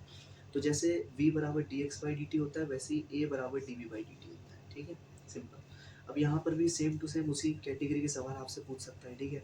जैसे मान लिया आपको उसने वेलोसिटी दे दिया, एक क्वेश्चन करवा देता हूँ, ठीक है। मान लो उसने आपको सेम वेलोसिटी दे दी, ठीक है। उसने कह दिया वेलोसिटी बराबर to T plus 5t square है, ठीक है। और उसने पूछ लिया फाइंड एक्सेलरेशन एट t बराबर 1 सेकेंड। तो कैसे निकालोगे, सिंपल, एक्सेलरेशन बराबर होता है D we by D T के, ठीक है। D we by D T मतलब इसको डिफरेंशिएट कर दो, D by D T, V की जगह पुट करो 2t प्लस 5t स्क्वायर, तो तुमको मिल जाएगा यहाँ से। इसको डिफरेंशिएट करोगे तो 2 प्लस 10t, ठीक है, 2 प्लस 10t आ गया। और यहाँ पे t की वैल्यू 1 पुट कर दोगे तो 2 प्लस 12, 2 प्लस 10 बराबर 12 मीटर पर सेकेंड आ जाएगा, ठीक है, सिंपल। तो बस तुम्हें ना यहाँ पे डिफरेंशिएशन करना और कुछ नहीं करना है, ठीक है। डिफरेंशिएशन करना आना चाहिए, बाकी सब कुछ आसान हो जाता है, ठीक है। एक क्वेश्चन होमवर्क में ले लो, ठीक है। जैसे मान लो वेलोसिटी दे दिया तुमको 6t क्यूब प्लस 10, ठीक है। और तुमसे पूछ लिया फाइंड एक्सेलरेशन एट t बराबर 1 सेकेंड, ठीक है। ये आप करके आना, ठीक है, कर लो, ट्राई कर लो, ठीक है। ये हो गया। एक सवाल और दे देता हूँ, ठीक है, एक सवाल और ले लो।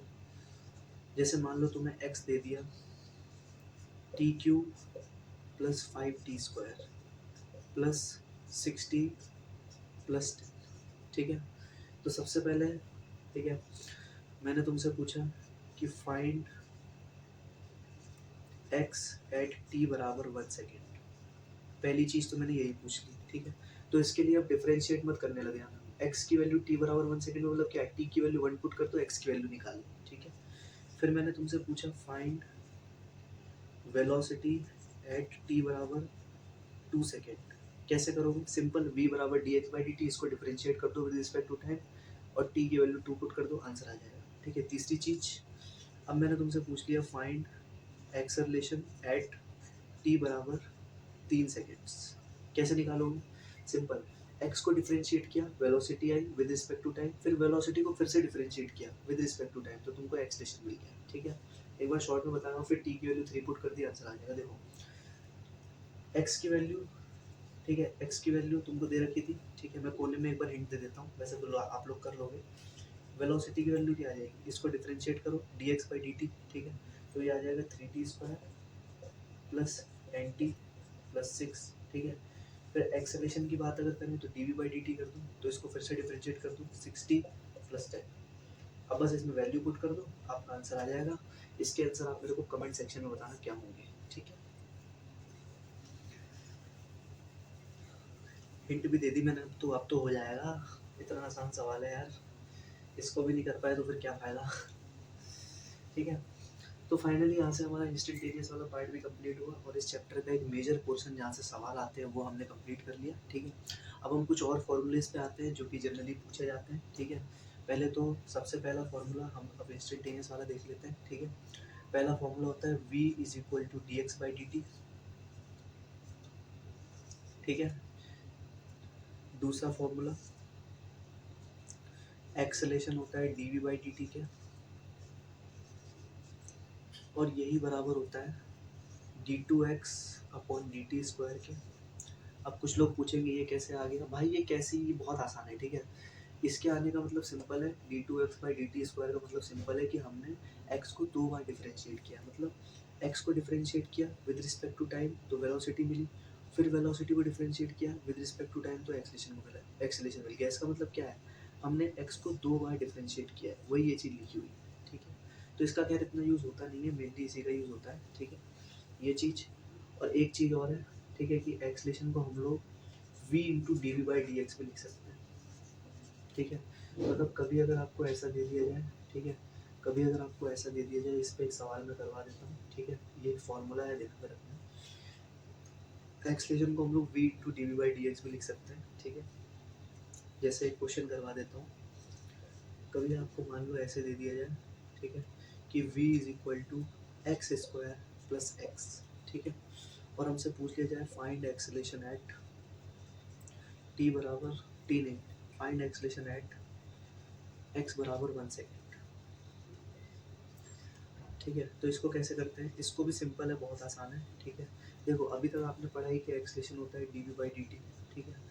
तो अगर आप इसको टी के रिस्पेक्ट में डिफरेंशिएट करोगे तो कुछ नहीं मिलेगा, ठीक है। तो हमें यहाँ पर ये वाला फॉर्मूला यूज़ करना पड़ेगा, एक्सेलरेशन बराबर V into D we by D X, ठीक है। ये यहाँ पे लगेगा, ठीक है।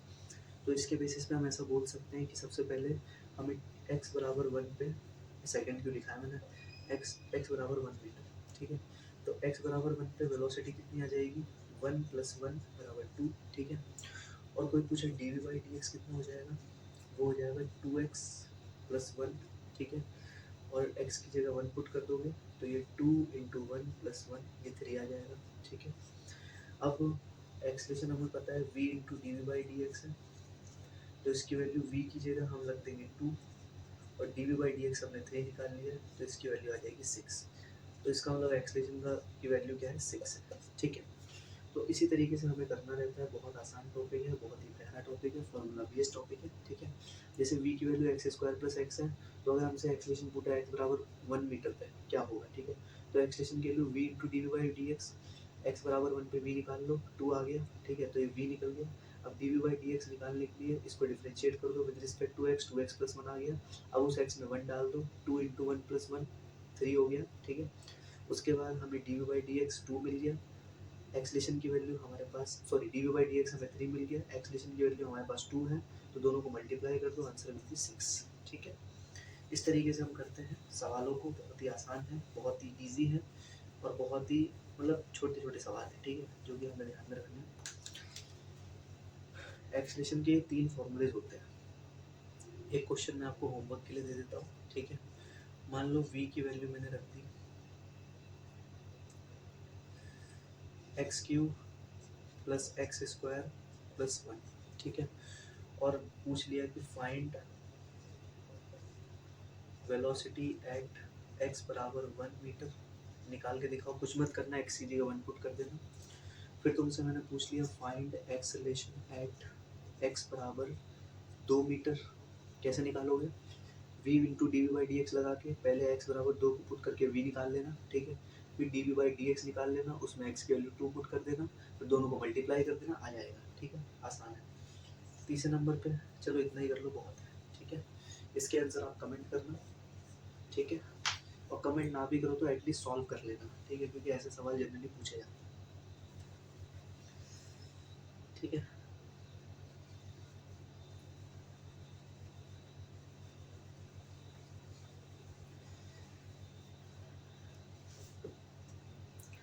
अब हम और बातें कर लेते हैं, छोटी छोटी प्यारी प्यारी सी, ठीक है। एकदम आसान आसान सी बातें और कर लेते हैं, ठीक है। वैसे मेन तो इन्हीं पे मतलब सवाल जनरली पूछे जाते हैं। बाकी इक्वेशंस ऑफ मोशन क्या होती हैं? इक्वेशन ऑफ मोशन अभी हम डिस्कस करते हैं, ठीक है। पहले आप ये बताइए, आपको इतना एकदम क्लियर हो गया, इतना एकदम समझ में आ गया, ठीक है। फिर हम आगे बढ़ते हैं। चलिए यार, फिर आगे कंटिन्यू करते हैं, ठीक है। मैंने पहले से ही लिख लिया ताकि हमारा टाइम ज़्यादा वेस्ट ना हो, क्योंकि ये सब चीज़ें आप क्लास 9 में पढ़ चुके हो, ठीक है। इस पर आपने सवाल भी करे होंगे। बाकी रही बात मेरी, तो मैं इस पर और सवाल कराऊंगा। खैर ये लेक्चर वीडियोस मैं कोशिश ये करता हूँ कि मैं एग्जांपल्स दूँ, थोड़े बहुत सवाल करवाऊँ। बाकी एक्चुअल में और क्वेश्चंस अगर आपको करने हैं तो मैं आगे इस चैप्टर पे लेके आऊँगा, जैसा जैसा आप कमेंट करेंगे, ठीक है, वैसा वैसा मैं आपके लिए करूँगा। अगर किसी बच्चे ने कमेंट किया कि हाँ जी इसके ऊपर क्वेश्चन प्रैक्टिस करनी है मुझे जेन्युइनली, तो मैं उसके लिए अलग से एक वीडियो बनाऊंगा, ठीक है। अभी के लिए मैं बस एक बार रिवीजन करवा देता हूँ कि क्या होते थे इक्वेशन ऑफ मोशन, क्या होता था इनका सिग्निफिकेंस, ठीक है। पहला हमारा होता है v is equal to you plus A T, दूसरा होता है s is equal to U T plus half A T square, और तीसरा होता है V square is equal to U square plus 2as, ठीक है।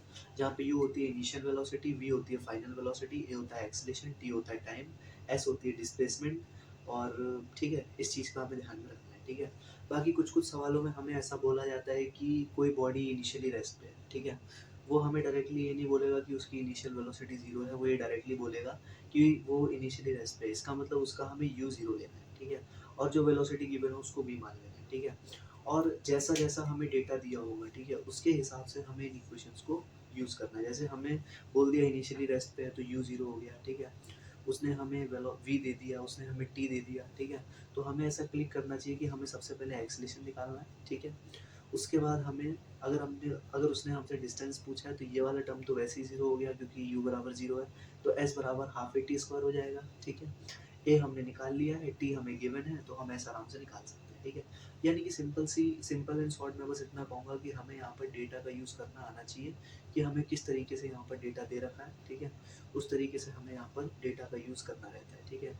क्या मिसिंग है, क्या फाइंड करना है, वो सब मतलब एज अ क्यूब की तरह हमें सॉल्व करना होता है, ठीक है। इनिशियली रेस्ट पे तो u 0, ठीक है। बाकी मैंने वही चीज़ लिखी कि जैसा जैसा आपको डेटा दिया जाए, use according to data given to you, मतलब जिस तरीके से आपको डेटा दे रखा है उस तरीके से यूज़ करो। जैसे इनिशियली रेस्ट पे यानी कि u 0, a दे दिया, t दे दिया, तो आप v निकाल लो, ठीक है। और v आपने निकाल लिया तो v स्क्वायर बराबर u स्क्वायर मतलब 0 स्क्वायर प्लस 2 इंटू a आपको दे रखा है, ऐसे यहाँ से निकाल लो, ठीक है, इस तरीके से। तो बहुत सारे अलग अलग वेज होते हैं सॉल्व करने के, इसलिए, ठीक है। बाकी एक इंपॉर्टेंट टर्म आता है, कई बार सवालों में यूज़ किया जाता है, ठीक है, रिटार्डेशन। रिटार्डेशन का मतलब होता है एक्सलेशन का नेगेटिव होना, मतलब जैसे गाड़ी चल रही है चल रही है चल रही है चल रही है किसी पॉजिटिव एक्सलेशन के साथ, ठीक है। आपने एकदम से ब्रेक मार दिया तो वो थोड़ा सा पीछे की तरफ होने लगी, घिसटने लगी, ठीक है। इसका मतलब आपने एक्सलेशन को क्या कर दिया, नेगेटिव कर दिया, रिटार्डेशन कर दिया, ठीक है। तो कभी किसी सवाल में रिटार्डेशन वगैरह बोला जाए, ठीक है, तो उसमें हम एक्सलेशन को नेगेटिव मानते हैं और उसी नेगेटिव को हम लोग यहाँ पर पुट करते हैं, ठीक है, सिंपल। एज अ साइन हम लोग यहाँ पर लेके चलते हैं, ठीक है। हमें एक चीज़ और ध्यान रखनी है कि हम एज अ साइन यहाँ पर यूज़ करते हैं, ठीक है। मतलब put sign, put with sign, ठीक है, पुट विद साइन। हमें सबको साइन के साथ यूज़ करना पड़ता है। कभी अगर एक्सप्रेशन नेगेटिव है तो एक्सप्रेशन को नेगेटिव पुट कर दो, टाइम तो हमेशा पॉजिटिव होता है, ठीक है। बाकी है ना, कभी अगर डिस्प्लेसमेंट नेगेटिव है तो उसको पुट कर दो, क्योंकि डिस्प्लेसमेंट नेगेटिव हो सकती है, हमने पढ़ा है, ठीक है। इन सब चीज़ों का मेनली हम लोग इस्तेमाल जो है वो ज़्यादा मोशन अंडर ग्रेविटी में करते हैं, जो कि हम इस लेक्चर में तो नहीं, अगले लेक्चर में कवर करेंगे, ठीक है, क्योंकि अभी टाइम ज़्यादा हो रहा है, तो मैं उसको अगले लेक्चर में ही कवर करूँगा, ठीक है। इतना पार्ट हो गया। अब हम चलते हैं अगले टॉपिक पे, जिसका नाम है डिस्प्लेसमेंट इन nth सेकेंड। तो यार हमारा नेक्स्ट टॉपिक है डिस्प्लेसमेंट इन nth सेकेंड, ठीक है। क्या है ना, वीडियो थोड़ी लंबी हो रही है तो मैं पहले से ही लिख के ले रहा हूँ, है ना, नहीं तो क्या होगा, वीडियो ज़्यादा लंबी हो जाएगी और जो मेरा मोटिव है वो ख़राब होगा, ठीक है। क्योंकि जनरली जो लोग ऐसी शॉर्ट वीडियोस बनाते हैं वो लोग पहले से ही लिख के रख लेते हैं और बस पढ़ के सुना देते हैं, ठीक है। लेकिन मैं उनमें से नहीं हूँ, इसी कारण मैं ऐसा कर रहा हूँ। बाकी यार कहीं ना कहीं है ना, ये सब चीज़ें फार्मूला बेस्ड है, ये आपको याद ही करनी पड़ेंगी, इसमें कुछ नहीं कर सकते। बस इतना बोलूँगा कि displacement in an second very very very very very very very important, ठीक है। ये बहुत ज़्यादा इंपॉर्टेंट है, मतलब ये कॉम्पिटिटिव एग्जाम में तो बहुत आता है, ठीक है। स्पेशली जेई मेंस अगर आप देने जा रहे हो, ठीक है, अगर आप बोर्ड्स देने जा रहे हो, बोर्ड्स का तो मुझे खैर उतना नहीं पता, लेकिन जेई मेंस में ये बहुत आता है, ठीक है। शॉर्ट में ही लिख देता हूँ, ठीक है, बोर्ड्स और जेई मेंस, ठीक है, ठीक है। जेई मेंस में तो इसके इतने सवाल आए हैं, मतलब मेंस तो बहुत पूछता है, वैसे भी मेंस की physics most of the time formula based ही होती है, तो इस पर बहुत सवाल आते हैं, ठीक है। तो डिस्प्लेसमेंट इन एन सेकंड का फॉर्मूला होता है एस एन, ठीक है, इसको हम एस एन से दिखाते हैं। इसका फॉर्मूला होता है s n is equal to you plus half into two n minus one into a, ठीक है। मतलब nth सेकंड मतलब ऐसे fifth second, tooth second, ninth second, है ना, इस तरीके से। तो एन की वैल्यू टाइम होती है, बेसिकली टाइम के बराबर ही होती है।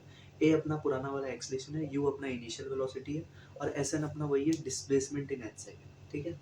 इसका मैंने क्वेश्चन लिखा है, ठीक है, जैसे इफ, अब देखो न्यूमेरिकल कैसे करते हैं। If a body started from rest initially, मतलब बॉडी ने रेस्ट से स्टार्ट किया इनिशियली, इसका मतलब बॉडी रेस्ट पे थी इनिशियली, यू बराबर 0, ठीक है। और उसने एक्सलेशन अचीव किया 2 मीटर पर सेकंड स्क्वायर का, तो इसकी एक्सलेशन 2 मीटर पर सेकंड स्क्वायर हो गई, ठीक है। अब हमसे पूछा है find displacement in the fifth second, तो हमसे S5 पूछा है, ठीक है। तो S5 कैसे निकालेंगे, हमने अभी पढ़ा है एस एन बराबर u plus half into two n minus one into a, ठीक है। तो u की value 0 plus half into two into n की वैल्यू क्या है 5 माइनस वन इंटू ए की वैल्यू क्या है यहाँ पर 2, सिंपल। 2 से 2 कैंसिल हो गया, 2 5 जा 10, 10 minus one is equal to 9 metre. इसका मतलब जो बॉडी है वो फिफ्थ सेकेंड में 9 मीटर चली है, ठीक है। तो बस ये फॉर्मूला आपको ध्यान में रखना है, ठीक है, इससे आपका पूरा काम हो जाएगा। S n is equal to you plus half into two n minus one into a, ठीक है, दैट्स इट। और बाकी एक न्यूमेरिकल भी मैंने दिखा दिया आपको, ठीक है। यू बराबर 0 कैसे सॉल्व करते हैं, S5 बराबर 0 plus half into two n minus one into a, 2 into five minus one, simple, ठीक है। फिफ्थ सेकेंड में बॉडी का डिस्प्लेसमेंट 9 मीटर था, ठीक है। तो ये था हमारा डिस्प्लेसमेंट इन एन सेकेंड। अब हम आते हैं इस चैप्टर के लास्ट टॉपिक पे, लास्ट पार्ट पे, मोशन इन स्ट्रेट लाइन के, ठीक है, जो कि एक छोटा सा ही पार्ट है, क्योंकि उस पर मैं उतना डिटेल डिस्कशन नहीं करने वाला हूँ, because it is a short video, ठीक है। उस पर भी करने को हम बहुत कुछ कर सकते हैं, बट उतना नहीं करेंगे। शॉर्ट में सब कुछ डिस्कस करेंगे, बट उतना करेंगे जितना सफिशिएंट है, ओके। तो फिर चलिए हम स्टार्ट करते हैं। चलिए फिर आगे कंटिन्यू करते हैं ग्राफिकल नॉलेज के साथ, ठीक है। इसमें मैंने कुछ कुछ पहले लिख दिया है, ठीक है, उसके ऊपर हम अभी थोड़ी देर में चर्चा करेंगे, ठीक है। पहले आप एक चीज़ देखिए, जैसे कि मान लीजिए ये हमारी वाई एक्सिस है, ये हमारी एक्स एक्सिस है, ठीक है, और यहाँ पर कोई ओरिजिन है, ठीक है। और मान लिया मैंने एक तरीके से एक ग्राफ बना दिया, छोटा सा प्यारा सा, ठीक है। कैसे बना दिया, देखो ऐसा मैंने यहाँ पर एक ऐसा ग्राफ बना दिया, ठीक है, ऐसा मैंने एक ग्राफ बना दिया। तो अगर कोई मेरे से ये पूछे, ठीक है, अगर कोई मेरे से ये पूछे कि यहाँ पर मैंने, एक मिनट ग्राफ पहले सही कर देता हूँ, ठीक है। अगर कोई मेरे से ये पूछे कि मान लो मैंने यहाँ पर एक पॉइंट ले लिया ए, ठीक है, और कोई पूछे मेरे से कि बता दो स्लोप एट ए कितना होगा, स्लोप एट ए कितना होगा, ठीक है। तो हमें इस बात का ध्यान रखना है, जो स्लोप एट ए होता है वो क्या कैसे मिलता है, ठीक है। किसी भी पॉइंट पे स्लोप निकालने का तरीका होता है, वो होता है कि उस पर टेंजेंट ड्रॉ करो, उस पर टेंजेंट ड्रॉ करो, ठीक है। और उस टेंजेंट ने जो पॉजिटिव एक्स एक्सिस का जितना एंगल बनाया है, उसका जो टेन थीटा होता है, ठीक है, उसका जो टेन थीटा होता है, ठीक है, वही स्लोप होता है, ठीक है। और इसको हम लिखते हैं क्या, D Y by D X, ठीक है। वैसे तो ये चीज़ आपको पता होगी, इतना तो आपको आता होगा मैथ्स में, बट भले ही आपको अगर नहीं भी आता है, ठीक है। पहली बात तो इस पर इतना लोड मत लेना, क्योंकि ये पार्ट थोड़ा सा अच्छा है, मेंस का पार्ट है, ठीक है। मेंस में पूछे जाते हैं इस पर सवाल ज़्यादातर, बोर्ड्स वगैरह में उतना नहीं पूछा जाएगा आपसे अभी स्लोप वगैरह, ठीक है। बट तब भी आपको इतना पता होना चाहिए कि अगर किसी भी, कोई भी हमको ग्राफ दे दिया, उसके किसी पॉइंट ए पे अगर आपसे, है ना, स्लोप पूछ लिया, तो उस पर अगर हम बेसिकली क्या करें, टेंजेंट खींच दें, तो जो पॉजिटिव एक्स डायरेक्शन के साथ जो वो एंगल बनाती है, ठीक है, पॉजिटिव एक्स के साथ, पॉजिटिव एक्स के साथ, उससे उसका जो टेन थीटा होता है वही हमारा स्लोप होता है, ठीक है, और उसी को हम लोग dy बाई डी एक्स लिख देते हैं, ठीक है, सिंपल। तो इसी को हम लोग क्या बोलते हैं, स्लोप बोलते हैं, इसलिए मैंने यहाँ पे लिख भी दिया है कि स्लोप क्या होता है, dy बाई डी एक्स, ठीक है। तो वैसे ही हम यहाँ पर ऐसा बोल सकते हैं, ठीक है, कि हमने कुछ कुछ फॉर्मूले पढ़े थे, एक बार आपको दिखा देता हूँ, ठीक है। अब हमें पता है स्लोप क्या होता है, स्लोप क्या होता है, dy बाई डी एक्स, ठीक है। तो इस चीज़ को बस ध्यान रखना, है ना, इस चीज़ को ध्यान रखना। जैसे हमने पढ़ा था v is equal to D X by D T, इसका मतलब क्या है, slope is equal to D Y by D X, इसका मतलब v क्या है, v एक तरीके से स्लोप है x वर्सेस t के ग्राफ में, ठीक है। मतलब अगर मैं यहाँ पर बेसिकली, ठीक है, यहाँ पर अगर मैं x ले लूँ, यहाँ पर अगर मैं t ले लूँ, ठीक है, और यहाँ पर एक ग्राफ बना दूँ, ठीक है, तो इसके किसी भी पॉइंट का, ये कोई ये पॉइंट है, इसका जो स्लोप होगा, ठीक है, इसका जो स्लोप होगा, ठीक है, जो स्लोप होगा वो हमको क्या देगा, वेलोसिटी देगा, ठीक है। यानी कि आपको बस इतना ध्यान रखना है कि x वर्सेस t ग्राफ का जो स्लोप होता है वो हमको क्या देता है, वेलोसिटी देता है, ठीक है। x वर्सेस t ग्राफ का स्लोप हमको क्या देता है भैया, वेलोसिटी देता है, ठीक है। x वर्सेस t ग्राफ का स्लोप हमको वेलोसिटी देता है, वही चीज मैंने यहाँ पे लिखी है कि जो स्लोप होता है x वर्सेस t के ग्राफ का वो हमको वेलोसिटी देता है, ठीक है, वो हमको क्या देता है भैया, वेलोसिटी देता है, ठीक है। वैसे ही यहाँ पर हमारे सामने एक्सेलेरेशन होता है, ठीक है, एक्सेलेरेशन है dv बाई डी टी, इसका मतलब जो स्लोप है v वर्सेस t के ग्राफ का वो हमको एक्सेलेरेशन देगा, ठीक है। तो slope of v versus t का ग्राफ का क्या देता है, हमको एक्सेलेरेशन देता है, ठीक है, ठीक है। यही थी हमारी छोटी सी ग्राफिकल नॉलेज, ठीक है। इस पे कई बार ग्राफ बेस्ड सवाल भी पूछे जाते हैं, ठीक है, इसलिए ध्यान रखना। कभी भी तुमसे कोई भी ग्राफ का सवाल पूछे काइनेमेटिक्स में, मोशन इन स्ट्रेट लाइन में, ठीक है, तो हमेशा इस बात का ध्यान रखना, ठीक है, कि जो स्लोप, या तो कोई भी ग्राफ जो होता है वो या तो स्लोप से टूटता है, नहीं तो एरिया से टूटता है, ठीक है। तो पहले देखना कौन सा ग्राफ दे रखा है, एक्स वर्सेस टी दे रखा है तो उसका स्लोप वेलोसिटी देगा, वी वर्सेस टी दे रखा है तो उसका स्लोप एक्सेलेरेशन देगा, ठीक है। फिर आगे जाना, फिर आगे फर्दर सॉल्व करना, ठीक है। ऐसे ही तीसरा आता है, ठीक है, आप देखो सिंपल सी बात है, हमने पढ़ा हमने पढ़ा v बराबर D X by D T, ठीक है, हमने पढ़ा v बराबर D X by D T, ठीक है। अगर मैं dx की वैल्यू कर दूँ v dt तो कोई दिक्कत है आपको, मैंने dt को इधर भेज दिया, दोनों साइड इंटीग्रेट कर दिया, ठीक है, तो डेल्टा x की वैल्यू आ गई इंटीग्रेशन ऑफ v dt, ठीक है। इसका मतलब v dt का जो इंटीग्रेशन होता है, ठीक है, वो हमको x दे देता है, ठीक है, सिंपल इसका मतलब यही है, ठीक है। इसका मतलब हम ऐसा बोल सकते हैं, ठीक है, कि v वर्सेस t ग्राफ का जो बेसिकली एरिया अंडर कर्व होगा वो हमको डिस्प्लेसमेंट देगा, ठीक है। v वर्सेस t ग्राफ का जो एरिया अंडर कर्व होगा वो हमको क्या देगा, डिस्प्लेसमेंट देगा, ठीक है। तो हम इसको ऐसे भी लिख सकते हैं, ठीक है, हम इसको ऐसे भी लिख सकते हैं कि x जो होता है वो बराबर होता है किसके, इंटीग्रेशन ऑफ v dt के, ठीक है। इसका मतलब यही क्या है, डिस्प्लेसमेंट है, और हमको डिस्प्लेसमेंट कैसे मिलेगा, ठीक है, it is the area under curve of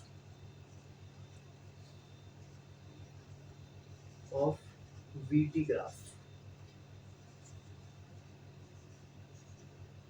ठीक है। एरिया अंडर कर्व जो होता है VT ग्राफ का वो हमको क्या देता है, डिस्प्लेसमेंट देता है। मतलब जैसे मान लो यहाँ पर हमको V वाला ग्राफ दे दिया, यहाँ पर हमको T वाला ग्राफ दे दिया, ये उसने कोई एरिया बना दिया और हमसे कहने लगा कि बता दो, ठीक है, बता दो कि, है ना, इसका एरिया क्या देगा। तो जो इसका एरिया होगा ना, जो इसका एरिया होगा वो हमको डिस्प्लेसमेंट देगा,